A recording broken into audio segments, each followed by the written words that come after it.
Hello guys, welcome back to my channel. আশা করি তোমরা সবাই খুব ভালো আছো। আমিও খুব ভালো আছি। ইউটিউব চ্যানেলে তোমাদের সবাইকে বিগ ওয়েলকাম। তো আজকে দুপুরের একটা লাঞ্চ রেসিপি তোমাদের সাথে শেয়ার করব। তো ফার্স্টেই নিয়ে নিয়েছি গরম গরম সাদা ভাত, আর বাঙালিদের সাদা ভাত না ছাড়া কিন্তু হয়ই না। তারপরে নিয়ে নিয়েছি কলমি শাক ভাজা, রসুন, কালো জিরে আর কাঁচা লঙ্কা দিয়ে কিন্তু বেশ ভালো হয়েছিল ভাজাটা। আমি কিন্তু বেশ মাখিয়ে মুখিয়ে খেয়ে নিচ্ছিলাম।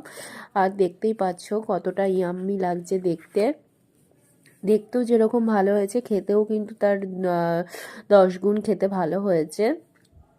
আমি কিন্তু এই শাক ভাজা খেতে কিন্তু বেশ পছন্দ করি। আর কে কে আমার মতো শাক ভাজা খেতে পছন্দ করো অবশ্যই কমেন্টে জানিও। আমার কিন্তু এই কলমি শাক, লাল শাক ভাজা খেতে কিন্তু খুব ভালো লাগে। এটা দিয়ে কিন্তু বেশ মজা করে কিন্তু আমি খেয়ে নিচ্ছিলাম। আর শাক